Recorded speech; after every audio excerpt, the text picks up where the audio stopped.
premier cours sur les triangles, allons voir la classification des triangles tout d'abord. Donc, un triangle, c'est un polygone. Qu'est-ce qu'un polygone? Un polygone, donc, est-ce un polygone pour chacune des quatre figures qui sont là? Sinon, pourquoi? Donc, la première, ici. Donc, est-ce que c'est un polygone? Non. Pourquoi? Parce que ça doit être formé d'une ligne brisée. Ici, ce n'est pas une ligne, c'est une courbe. Donc, un polygone, ce sont que des lignes droites, autrement dit. Le deuxième n'est pas un polygone. Pourquoi? Parce que pourtant, il y a des lignes droites, mais la figure n'est pas fermée. Donc, il faut absolument que tout se touche. Donc, il ne faut pas qu'il y ait de trous dans la figure. Le troisième n'est pas un polygone, parce que c'est un solide. Donc, ça doit être, pour être un polygone, il faut que ce soit une figure plane en 2 dimensions. Donc, ici, nous avons bon, ici, c'est écrit cube, là, mais ça a l'air plus d'un prisme à base carrée. Donc, ici, donc c'est en 3 dimensions et non en 2 dimensions. Alors que le dernier ici, c'est le seul parmi les quatre qui est un polygone. Donc, un polygone, c'est des lignes droites, c'est fermé et c'est en 2 dimensions. Évidemment, on n'est pas habitué de voir un polygone ici à 5 côtés comme ça. Habituellement, le pentagone, on l'imagine autrement, mais c'est parce qu'il n'est pas régulier. Ça, on verra ça en secondaire 2. Donc, voici les noms des différents polygones. Donc, si un polygone a 3 côtés, nous appelons cela un triangle, donc qui vient du mot tri pour 3 et angle, angle. Un polygone à 4 côtés, c'est un quadrilatère. Donc, ici, ça vient de la prononciation de pourquoi on appelle ça. Donc, le quad veut dire 4 et la terre, c'est côté, donc 4 côtés. Tout ce que vous avez à savoir, c'est le nom, que c'est un quadrilatère. Un quadrilatère, il y a le carré, il y a le rectangle, il y a le losange, il y a le trapèze. On va le voir un peu plus tard. Un polygone à 5 côtés s'appelle un pentagone. Donc, on est habitué de dire pentagone, mais la vraie prononciation, c'est pentagone, qui veut dire 5 angles, 5 côtés aussi. Donc, s'il y a 5 angles, il y a 5 côtés. 6 côtés, c'est un hexagone. À 7 côtés, celui-là, on l'a vu un peu moins souvent. Donc, c'est un heptagone. Et 8 côtés, c'est un octogone. Et il y a un 3 petits points parce qu'il y a plusieurs autres noms, là, mais c'est les principaux, donc de 3 à 8, disons. Nous allons étudier les triangles pour l'instant, donc les polygones à 3 côtés. On peut les classer de plusieurs façons. Donc, une première façon, on peut les classer selon les côtés isométriques. Isométrique veut dire iso, même, et métrique, mesure, donc de même mesure. Donc, combien qui ont de côtés identiques, qui mesurent la même chose. Si mon triangle a 3 côtés isométriques, ici, les petites lignes, si vous ne l'avez pas déjà vu, ça veut dire que c'est la même grandeur qu'on met des lignes. Donc, ici, on voit que ce triangle-là a juste 2 côtés isométriques. Et ici, les 3. Donc, 3 côtés isométriques, ça s'appelle un triangle équilatéral. Équi pour égal, puis latéral, les côtés. Donc, tous les côtés sont pareils. Ici, si j'ai juste 2 côtés isométriques, donc le troisième ne l'est pas, donc il y en a un des 3 qui n'est pas pareil aux autres, il y en a 2 de pareil, isocèle. Iso pour dire 2 pareils. Donc, 2, ça vient du mot 2 jambes pareilles, là, mais donc 2 côtés isométriques. Et s'il n'y a aucun côté isométrique, là, je sais que ça, c'est ici, c'est d'ailleurs en passant, c'est la page 170 de Carrément Maths, si vous voulez aller le voir. Donc, si vous voulez l'avoir dans vos notes de cours, c'est écrit 3 côtés non isométriques ou 0 isométrique, là, si vous préférez. Donc, il n'y a rien de pareil. C'est un triangle scalène. Donc, vous devez être capable de classer les triangles s'ils ont 3, 2 ou aucun côté isométrique. Donc, équilatéral pour les 3, isocèle pour une paire et scalène quand il n'y a rien de côté qui mesure la même chose. Donc, ça, c'était pour la mesure des côtés. On peut aussi les classer selon les angles, de 2 façons. Donc, ici, si les angles sont isométriques ou pas. Même chose, il y en a 3 pareils ou 2 pareils. Sinon, il y en a 3 qui ne sont pas pareils. Donc, ils n'ont juste pas de nom pour les angles comparativement aux côtés. Alors, s'ils ont 3 angles isométriques, Bien, ils sont équiangles. Je fais remarquer, juste avant, on a vu que 3 côtés isométriques, c'était équilatéral. Donc, tout pareil pour latéral, les côtés. Et équiangle, mais tous les angles qui sont pareils. Donc, ça ressemble beaucoup. Et ici, nous avions isocèle pour les côtés qui sont deux côtés isométriques. Quand j'ai deux angles isométriques, ben c'est isoangle. Donc, on a les équilatérales, équiangles, isocèle, isoangle qui vont ensemble. D'ailleurs, quand un triangle est équiangle, il est aussi équilatéral toujours. Et même chose, s'il est isoangle, il est isocèle aussi. On peut en plus les qualifier, les nommer selon d'autres choses, selon leurs angles, mais pas nécessairement des angles identiques, selon d'autres caractéristiques d'angle. Donc, s'ils ont un angle droit, un angle à 90 degrés, donc un angle droit, il ne peut pas en avoir plus que ça, sinon il ne fermerait pas le triangle. Donc, un angle droit, c'est un triangle rectangle. Parce que c'est comme si c'était la moitié, ou en tout cas, un rectangle coupé en deux. Donc, un angle droit, comme dans les rectangles, il y a 4 angles droits. Donc, triangle rectangle.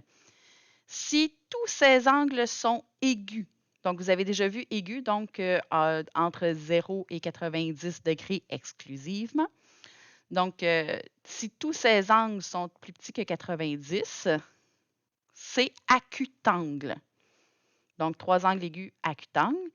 Et s'il y a un angle obtus, parce qu'il ne peut pas en avoir plus qu'un angle obtus, sinon, encore une fois, le triangle ne fermerait pas, ça ne serait donc pas un polygone. Alors, s'il y a un angle obtus, dès qu'il y en a un, c'est un triangle obtusangle. Donc, un angle obtus, obtusangle, tout aigu, acutangle, un angle droit, triangle rectangle. Voici des triangles.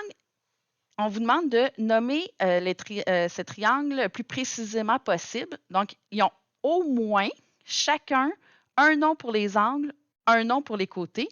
Et des fois, ils ont un deuxième nom pour les angles quand il y a des angles isométriques. Donc, quand il y a des angles isométriques, ils ont 3 noms. Donc, si je prends le triangle A, je peux dire une chose pour ses côtés, un nom pour ses côtés et 2 noms pour ses angles. Donc, si je vais pour les côtés, si j'ai 2 angles isométriques, j'ai automatiquement 2 côtés isométriques. Alors, pour ces côtés, si j'ai 2 isométriques, c'est un triangle isocèle. Et ici, l'isocèle, il a aussi donc 2 angles isométriques. Il est donc et isocèle et isoangle. Et ensuite, il faut que je regarde si ces angles sont soit aigus, s'il y en a un obtus ou un droit. Donc, il n'a aucun angle obtus, aucun angle droit. Il a 3 angles aigus. Il est donc acutangle. C'est un triangle isocèle, isoangle et acutangle. Donc, 3 noms pour ce triangle. Alors, on va voir le triangle B. Il n'y a aucun angle isométrique ni côté isométrique. Donc, il y aura juste 2 noms. Un pour les côtés, un pour les angles. Pour les angles, il y a un angle droit. C'est donc un triangle rectangle. Les côtés, aucun côté isométrique. Il est donc scalène. C'est un triangle scalène, rectangle. Rectangle scalène, ce n'est pas grave pour l'ordre. C. Il y a 2 côtés isométriques. Donc, j'ai quelque chose d'isométrique. Il y aura donc 3 noms. Un pour les côtés. Donc, s'il y a juste 2 côtés isométriques, c'est isocèle. Pour les angles, ben, s'il est isocèle, il est aussi isoangle. Puis en plus, il y a un angle droit, donc c'est un triangle isocèle, isoangle, rectangle. Isocèle, isoangle et rectangle. Le D, oh, il n'y a comme pas beaucoup de choses. On dit rien. On dit il n'y a pas de côté isométrique, pas d'angle isométrique, pas d'angle droit, mais je suis quand même supposée de trouver 2 noms. Un pour les côtés, un pour les angles. Donc, pour les côtés, rien de pareil, c'est donc un triangle scalène. Et ses angles, il n'y a pas d'angle droit, pas d'angle obtus, il est donc acutangle. Tous ces angles sont aigus. Donc, scalène, acutangle. E. Les 3 petites lignes veulent dire 3 côtés isométriques. Si j'ai 3 côtés isométriques, j'ai 3 angles isométriques. Alors, comme j'ai des isométries, j'ai 3 noms. Pour les côtés, 3 pareils, équilatérales. Et pour les angles, 3 pareils, équiangles.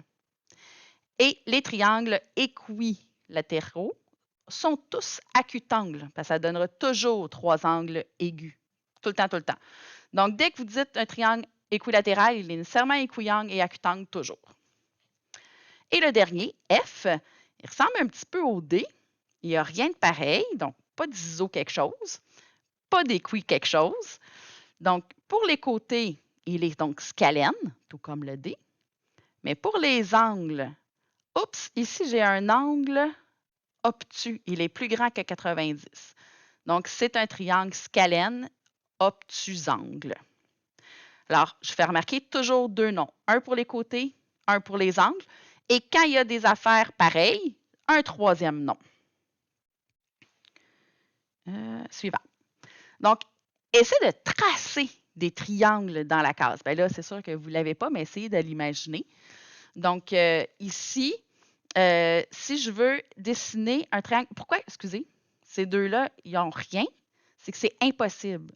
On ne peut pas avoir un triangle équilatéral obtusangle. Ça voudrait dire qu'il y aurait 3 angles obtus, c'est impossible.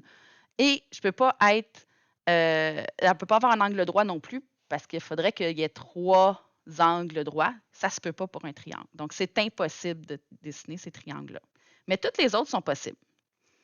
Donc, un triangle équilatéral, on va y aller dans l'ordre ici. Obtusangle, isocèle et isoangle. Vous voyez, ils sont toujours ensemble. S'il est isocèle, il est nécessairement isoangle.